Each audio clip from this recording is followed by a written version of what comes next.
প্রণাম জানাই সমস্ত মানবাত্মাকে। আজকে আমরা একটু ভিন্ন বিষয় নিয়ে আলোচনা করব।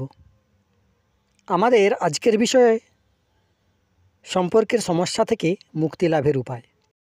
এটা একটা রিকোয়েস্টের ভিডিও। অনেকেই আমাকে মেসেজ করেছিলেন যে এই বিষয়ের ওপর একটা ভিডিও বানাতে। তাই আজকে আমি সম্পর্কের সমস্যা থেকে কিভাবে মুক্তি লাভ করা যায় সেই উপায় সম্বন্ধে কিছু কথা বলবো। যদি আপনার স্বামী স্ত্রীর মধ্যে দিন দিন সম্পর্ক খারাপ হয়ে যায় বা সেটা ডিভোর্সের পর্যায়ে চলে গেছে, কিন্তু আপনি চাইছেন আপনার স্বামী বা স্ত্রীকে আবার নিজের কাছে ফিরিয়ে আনতে, তাহলে এই ভিডিওটি আপনার জন্য।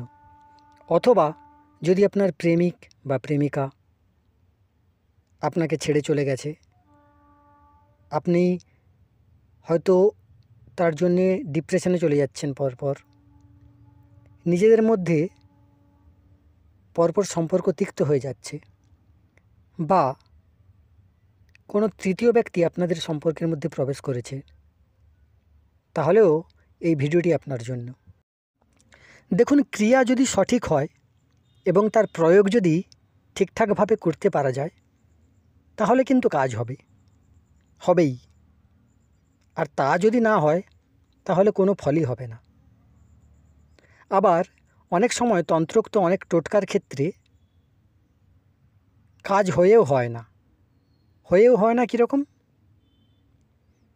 ধরুন, আপনি কোনো একটা ক্রিয়া করলেন, করার পর আপনার মনে হলো যে হ্যাঁ, কাজ হচ্ছে, আপনাদের সম্পর্কটা আস্তে আস্তে ঠিক হচ্ছে, কিন্তু কিছুদিনের মধ্যেই আবার আগের মতো সেই তিক্ততার পর্যায়ে চলে যায়। এটার কারণ হয়তো আপনার জন্মছকে কোনো দোষ রয়েছে, হয়তো আপনার 5th হাউসে কোনো পীড়িত গ্রহ বসে আছে, বা আপনার 5th হাউসের লর্ড পীড়িত অবস্থায় আছে। এছাড়াও আরও অনেক সূক্ষ্ম জিনিস আছে যেগুলো বিচার করা প্রয়োজন। সেক্ষেত্রে আপনি একজন অভিজ্ঞ জ্যোতিষীর কাছে আপনার জন্মছকটা কাউন্সেলিং করিয়ে নিতে পারেন। এবার আসি মূল আলোচনায়। আজকে আমি আপনাদের কয়েকটি প্রয়োগ দেব, যেগুলি খুবই প্রভাবশালী এবং শক্তিশালী। প্রথমে আমি একটি তন্ত্রোক্ত প্রয়োগ দিচ্ছি। দেখুন, স্ক্রিনে একটি ছক এসেছে, এটাকে বলে যন্ত্রম। এই ছকের মধ্যে কয়েকটি সংখ্যা লেখা রয়েছে। এখন চলুন জেনে নেওয়া যাক এই যন্ত্রমটি কিভাবে বানাবেন আর কিভাবে প্রয়োগ করবেন। এর জন্য কয়েকটি জিনিসের প্রয়োজন হবে, যেমন ভূর্জপত্র, গোলাপ জল, কেশর ও ডালিম গাছের একটি ডাল। প্রথমে একটু গোলাপ জল নিন, তাতে কেশর মিশিয়ে কয়েক ঘন্টা রেখে দিন, বা আপনি যেদিন ক্রিয়াটি করবেন তার আগের দিন রাতেও গোলাপ জলে কেশর দিয়ে একটি পরিষ্কার জায়গায় রেখে দিন। এরপর ডালিমের ডালটি একদিকে ভালো করে ছিলে নিন, ব্লেড দিয়ে বা ছুরি দিয়ে ছিলে নিন, সেটা যেন পেনের মতো হয়, মানে পেনের নিবের মতো। এবার একটি ভূর্জপত্রে কেশর মেশানো গোলাপ জল দিয়ে যন্ত্রমটি লিখুন। ওই ডালিম গাছের ডালটি যেটা আপনি ছিলেছেন সেটাকে কলম হিসেবে ব্যবহার করুন। ক্ষেত্রে মনে রাখবেন জলের পরিমাণ যেন অল্প হয়, যাতে কেশরটি ওই জলের সঙ্গে গুলে কালিটি তৈরি হয়। এবার যন্ত্রমটি লেখা হয়ে গেলে আপনার ইষ্ট দেবদেবীর কাছে প্রার্থনা করুন। আপনার যে মনের ইচ্ছাটি সেটি ভালো করে ওনাকে জানান, আপনার ইষ্ট দেবদেবীকে জানান এবং প্রার্থনা করুন যেন আপনাদের মধ্যে সম্পর্কটা ঠিক হয়ে যায়, মধুর হয়ে যায়, বা আগে আপনাদের যেরকম সম্পর্ক ছিল সেরকম হয়ে যায়, সেটি প্রার্থনা করুন। এবার প্রার্থনা করা হয়ে গেল, তারপর যন্ত্রটিকে একটি মাদুলিতে ভরে নিন। সেটা আপনার সাধ্যমতো রূপো বা তামার মাদুলিও হতে পারে। মাদুলিতে ভরার পরে ওই যন্ত্রটি মহিলারা লাল সুতো দিয়ে বাম হাতে এবং পুরুষরা লাল সুতো দিয়ে ডান হাতে ধারণ করুন। এতেই আপনি উপকার পাবেন। এরপর চলে আসি আরেকটি খুবই শক্তিশালী প্রয়োগে, যার নাম হোপোনোপোনো প্রেয়ার। খুবই সাধারণ বিধি, সাধারণ নিয়ম। আপনি দিনের যে কোনো সময় এটি করতে পারেন। কি করবেন? হোপোনোপোনো প্রেয়ারে কয়েকটি ওয়ার্ড বলতে হয়। সেই ওয়ার্ডগুলি কি কি? প্রথমে বলতে হয় আই অ্যাম সরি, তারপর প্লিজ ফরগিভ মি, তারপর থ্যাংক ইউ, তারপরে আই লাভ ইউ। এই 4টে লাইন আপনাকে বলতে হবে। আর হ্যাঁ, যখন আপনি এটি বলবেন তখন আপনার যে মনের মানুষটি, যে প্রিয় মানুষটি, তার মুখটি স্মরণ করবেন। হাসি মাখা মুখে আপনার দিকে তাকিয়ে আছে, এই রকম একটি মুখ আপনি স্মরণ করবেন বা চিন্তা করবেন। আপনি তার নাম নিয়ে প্রেয়ারটি করবেন। কিভাবে করবেন সেটা বলে দিচ্ছি। ধরুন আপনার মনের যে মানুষ, তার নাম দেবিকা, আমি ধরে নিলাম। তাহলে কিভাবে বলবেন? যে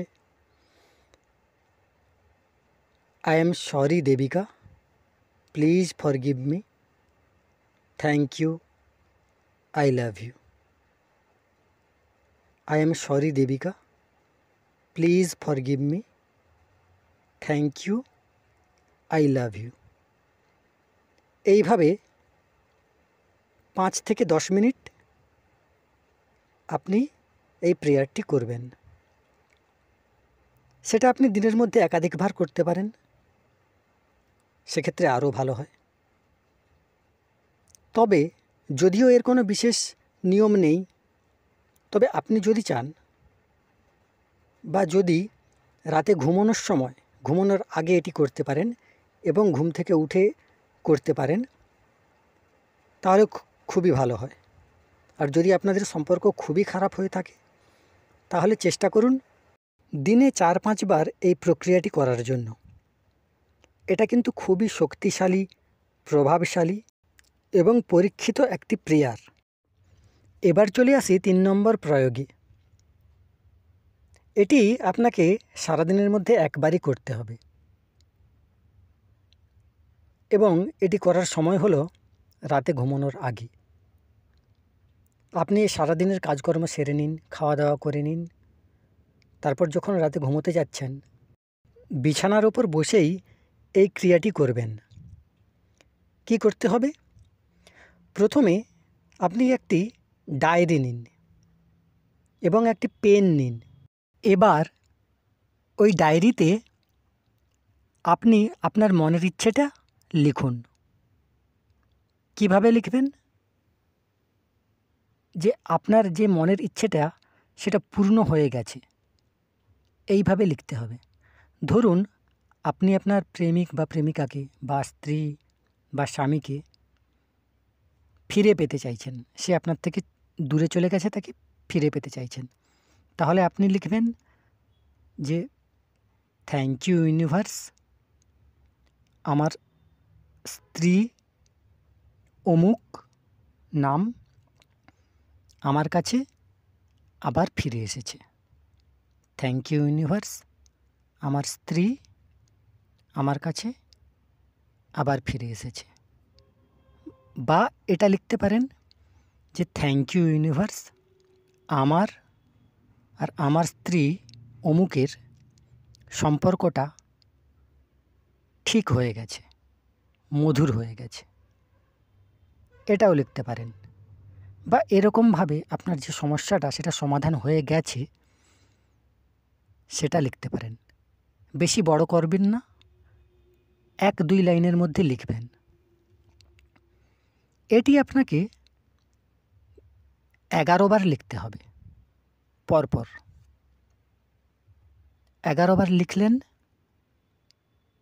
লেখা হয়ে গেলে আপনি ওই ডায়েরিটিকে বন্ধ করে আপনার বালিশের নিচে রেখে ঘুমিয়ে পড়ুন।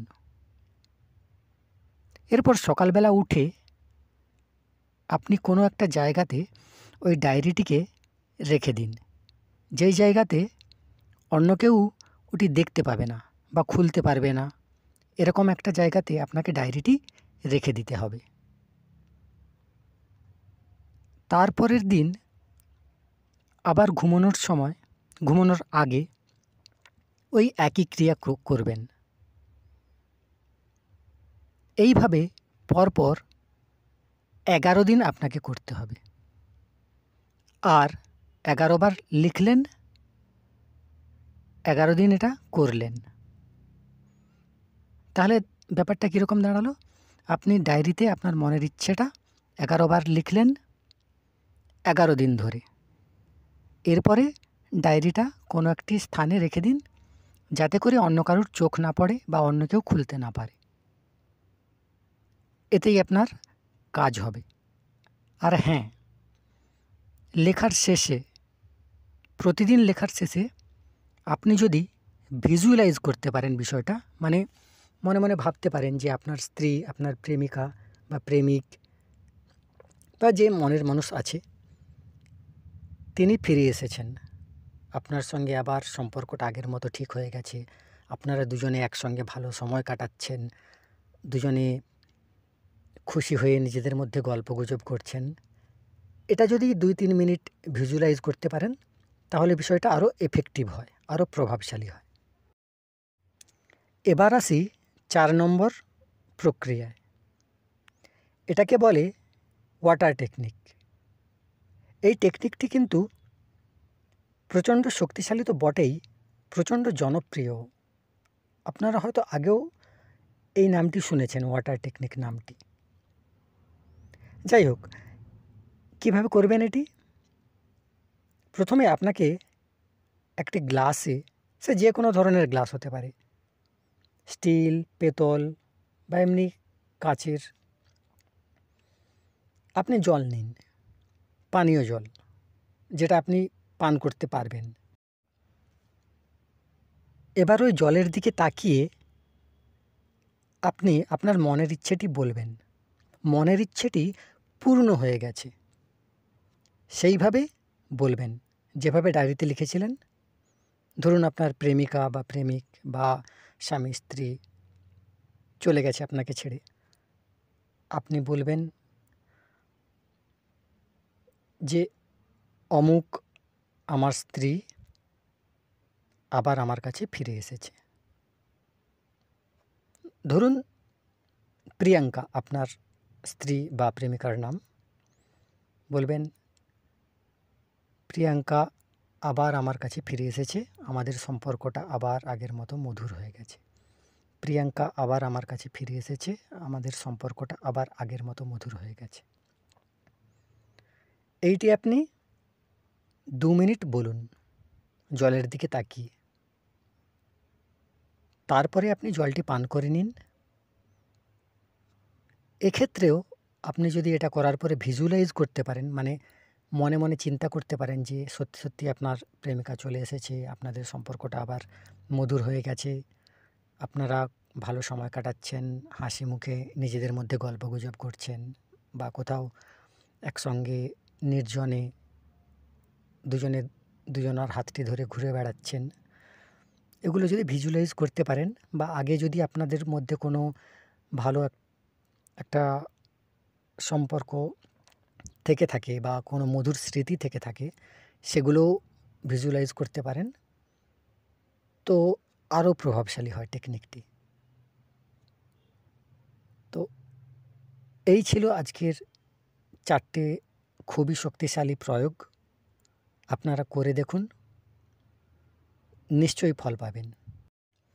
মোট 4টে প্রয়োগ আপনাদের দেওয়া হলো। এই 4টে প্রয়োগই আপনি করতে পারেন। আর হ্যাঁ, বলে দিই, হোপোনোপোনো প্রেয়ার আর ওয়াটার টেকনিকটি আপনাকে কিন্তু মিনিমাম 45 দিন করতেই হবে। আপনারা করে দেখুন 4টে শক্তিশালী প্রয়োগ। 4টে করলে অবশ্যই ফল পাবেন। ভালো থাকুন সবাই, সুস্থ থাকুন। পরে আবার আপনাদের বিভিন্ন সমস্যার সমাধানের বিষয়ে আলোচনা করব। এছাড়া যোগতন্ত্র বিষয়ে আলোচনা তো রয়েইছে। ধন্যবাদ।